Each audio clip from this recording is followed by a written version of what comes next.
A German Panther commander once said the rules of tank warfare were simple. Bigger guns and thicker armor always win.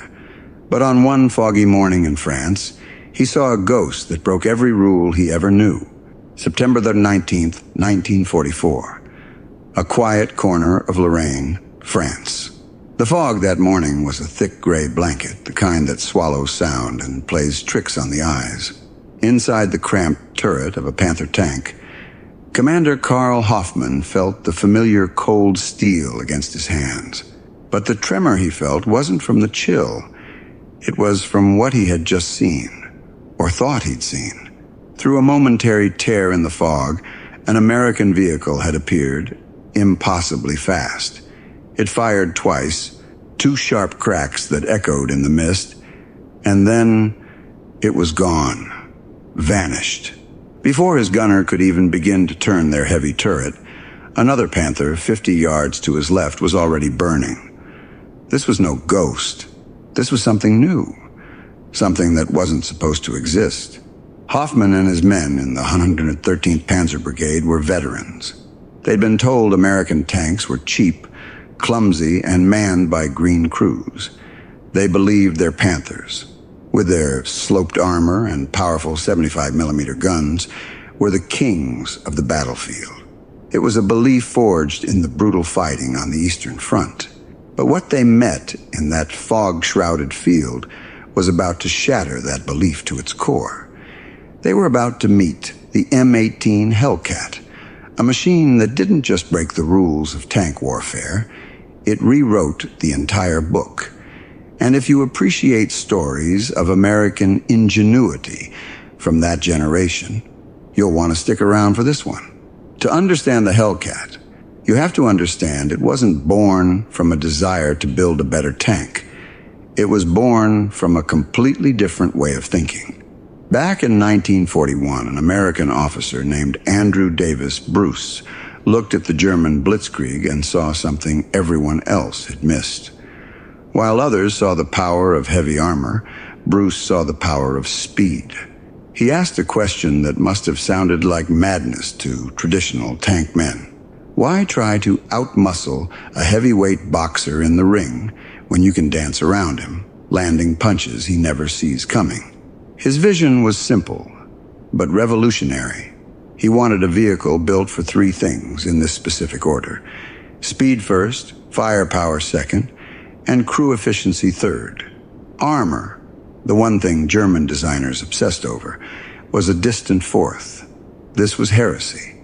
German tank design was a straight line towards bigger and heavier. From the Panzer III to the Panther and the mighty Tiger, they were building mobile fortresses.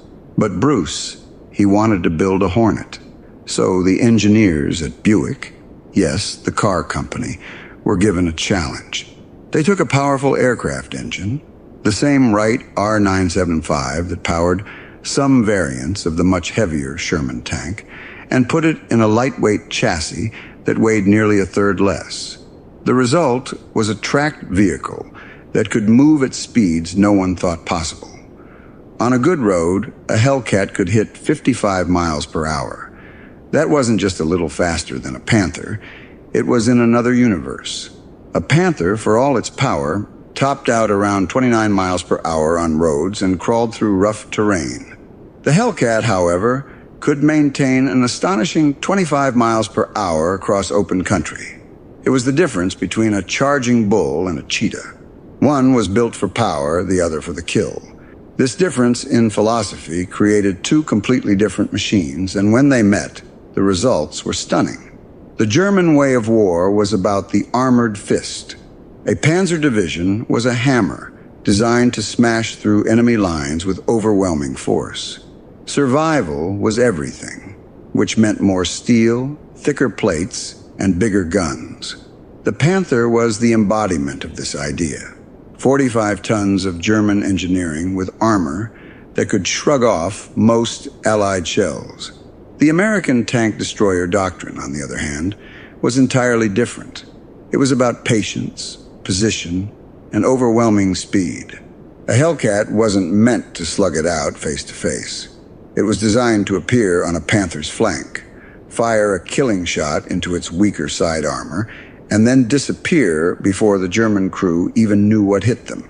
This wasn't just theory. The men of the 704th Tank Destroyer Battalion had spent months training for exactly this moment. They weren't just driving tanks. They were practicing a new kind of warfare, a deadly dance of speed and surprise.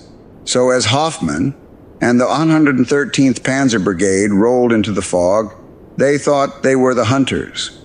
They had no idea they were walking straight into a trap set by an enemy that moved like lightning and fought like a ghost. Back in the fog at Arracourt, Hoffman's world was turning upside down. At 7:15 that morning, Lieutenant Edwin Leiper's platoon of 4 Hellcats lay in wait, their engines purring so quietly you could barely hear them over the morning dew dripping from the trees. Through the thick mist, Leiper saw the long barrel of a Panther's gun emerge, just 30 feet away. He gave the order. What happened next was pure chaos for the Germans. One moment there was silence. The next, an engine roared to life, and a shape exploded out of a tree line, accelerating from a dead stop to 30 miles per hour in just a few seconds. To a Panther crew, that kind of acceleration was physically impossible. Before the German gunner could even react, the Hellcat was on their flank. A flash, a bang, and a high-velocity shell tore through the Panther's thin side armor.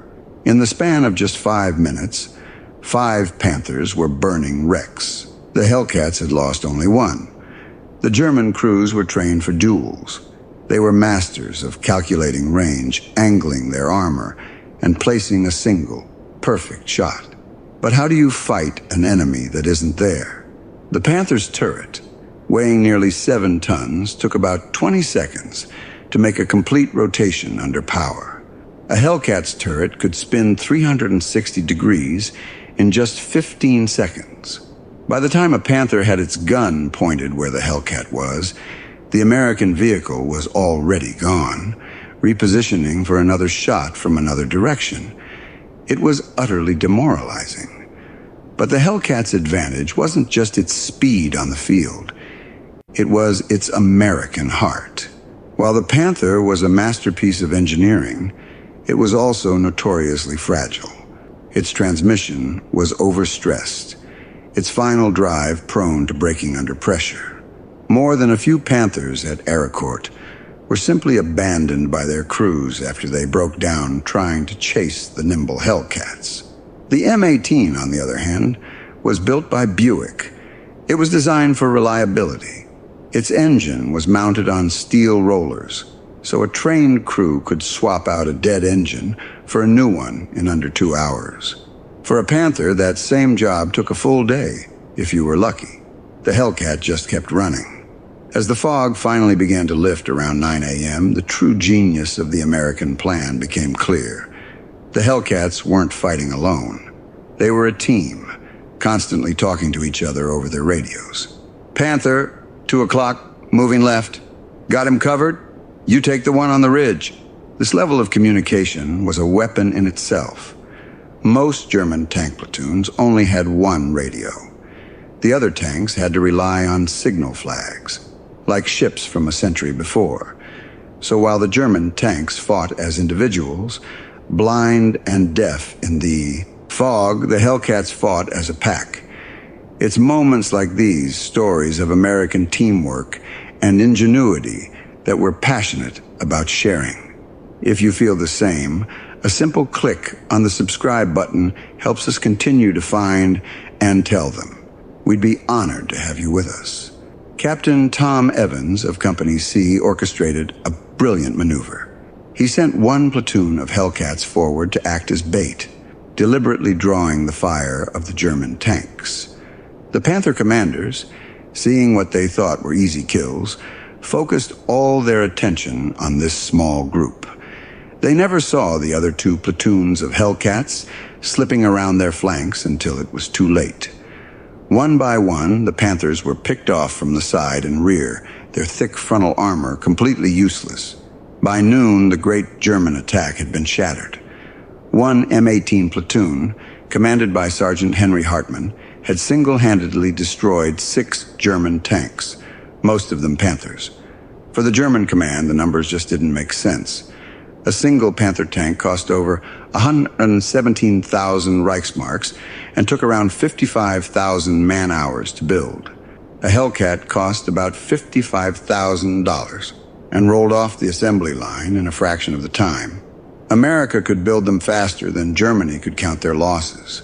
The Battle of Arracourt wasn't just a victory, it was an industrial knockout.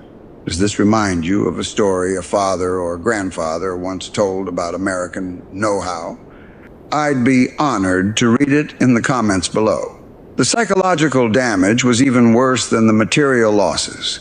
These German tankers were the elite. They had faced down hordes of Soviet T-34s on the Eastern Front and had come to believe in their own invincibility. The Panther was their proof. A machine that could outshoot and outlast anything the Allies threw at them. But the Hellcat didn't play by their rules. The fear that began to creep into their hearts was not the fear of being outgunned, but the fear of being outsmarted. They were hunters, suddenly finding themselves the hunted. In the days that followed, the Germans tried to adapt. They started operating their Panthers in pairs back to back, trying to cover every angle. But this forced them to stay still, turning their fearsome offensive weapons into static pillboxes. They surrendered the one thing that had always been their strength, the attack. The final blow came not from a gun, but from a piece of paper. General Hasso von Manteuffel, one of Germany's most respected armor commanders, issued a new order to the 5th Panzer Army. It was a stunning admission of defeat. His order read, "Enemy tank destroyers of exceptional speed operating in this sector. Do not pursue.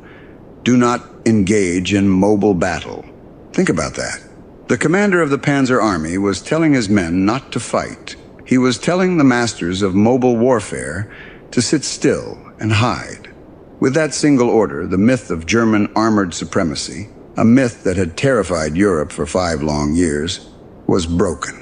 The Hellcat had won not just by being faster, but by forcing its enemy to abandon the very thing that made them who they were.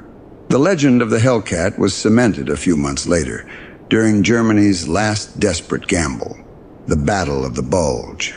When German forces smashed through the American lines in the Ardennes forest, it was the Hellcats that were called to plug the gaps.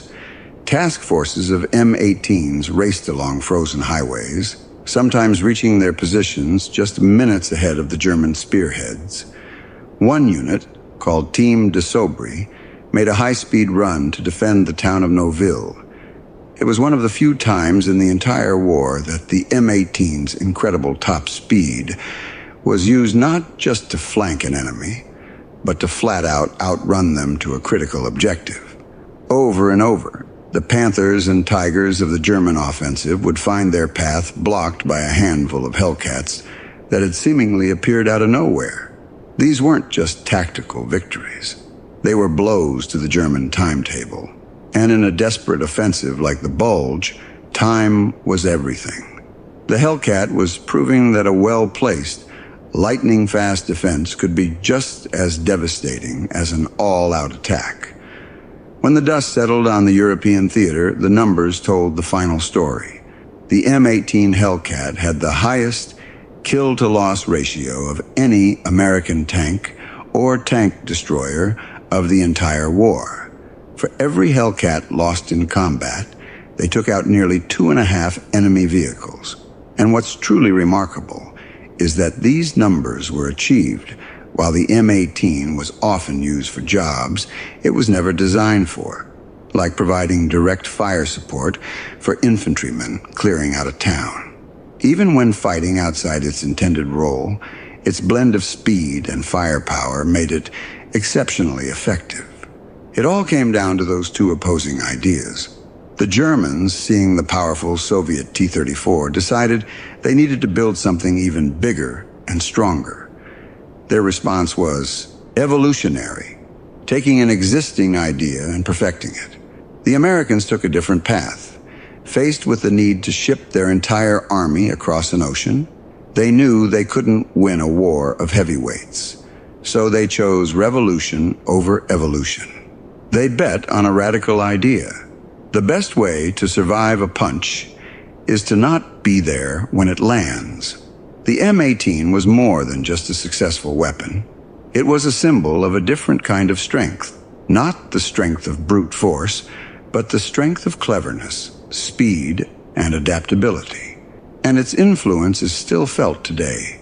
The modern emphasis on mobility, network communication, and situational awareness in tanks like the M1 Abrams can trace its lineage right back to the lessons learned in the foggy fields of France. Years after the war, at a reunion held at Arracourt, veterans from both sides met. They were old men now, walking the same ground where they had fought as young soldiers. As part of the ceremony, a restored M18 Hellcat was brought out. Even after 40 years, its engine roared to life with the same ferocity. As it raced across the field, the German veterans watched in silence. It was a quiet, powerful testament to the vehicle that had changed their world forever. They hadn't just been outfought, they had been outthought. And in war, as in life, it's not always the strongest who survives, but the one who is most willing to adapt. The Hellcat was adaptability, cast in steel and powered by an airplane engine. If you want more stories that honor this generation's courage and ingenuity, subscribing ensures you won't miss what's next. It truly helps us keep these histories alive.